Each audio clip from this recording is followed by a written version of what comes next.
কিছু প্রকল্প ভালো হয়েছে, কিন্তু অনেকগুলো প্রকল্পতে অনেক বিশৃঙ্খলা আছে এবং আসলে অগ্রাধিকার ভিত্তিতে করা হয়নি। সেগুলোর মধ্যে যেগুলো প্রায় হয়ে গেছে সেগুলো তো আর কিছু করার নেই, কিন্তু যেগুলো প্রাথমিক পর্যায়ে আছে সেগুলো আমরা পুনর্বিবেচনা করব। আর আমার একটা সুবিধা হলো যে আমি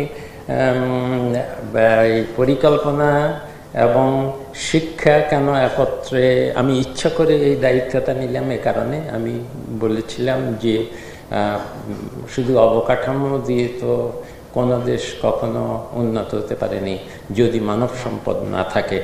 মানব সম্পদ না থাকলে অবকাঠামো কঙ্কালের মতো, এটা আমি আগেই বলেছিলাম।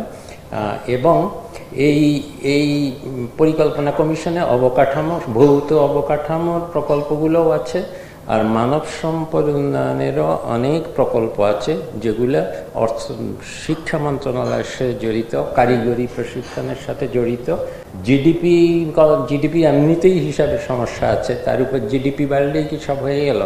বরং সেটা গুণগত মান অনেক বেশি দরকার। আমাদের এখনকার প্রয়োজন হলো কর্মসংস্থান বৃদ্ধি করা, এবং অর্থনীতিকে স্থিতিশীল করতে হলে জিডিপি গ্রোথ বাড়ানোর জন্য অনেক ব্যয় করার থেকে বরং যেটুকু ব্যয় করা হয় সেটুকু সাশ্রয় করে তাতে এমন প্রকল্প বাস্তবায়ন করা বা এমন কৌশল গ্রহণ করা যাতে অতি শীঘ্র কিছু কর্মসংস্থানের ব্যবস্থা করা যায়। কতগুলো আমাদের অর্থনীতির যে মূল্যায়নের মাপকাঠি আমরা ব্যবহার করি, সাধারণত এটা রাজনৈতিক সরকার ব্যবহার করে, তার সাথে আমাদের অর্থনৈতিক যারা সাংবাদিক তারাও ব্যবহার করে, যে জিডিপি গ্রোথ কত হলো, এডিপি বাস্তবায়ন কত হলো।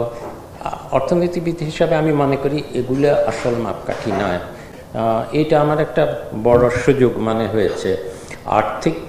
অর্থ মন্ত্রণালয় যিনি চালাচ্ছেন তার সাথে আমার সম্পূর্ণ যোগাযোগ আছে, বাংলাদেশ ব্যাংকের সাথে যোগাযোগ আছে, সেটুকু তো আমি সমন্বয় করতে পারবই।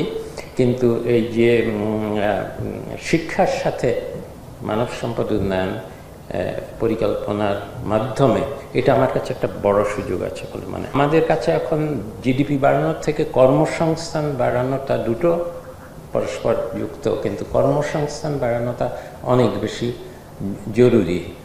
আর যেটা অনেক সময় আমি বলেছি যে আমাদের অবকাঠামো প্রকল্প অনেক বেশি আমরা করতে চেয়েছি, সেটা অনেকটা প্রেস্টিজ প্রকল্পের মতো, যে সেটা দৃশ্যমান হয়, কিন্তু সেটা যে শুধু বড় বড় প্রকল্প যাচাই বাছাই না করে অর্থায়নের দায়, বিদেশি ঋণের দায়, এগুলোর কথা চিন্তা না করেই যে গ্রহণ করেছি তা না।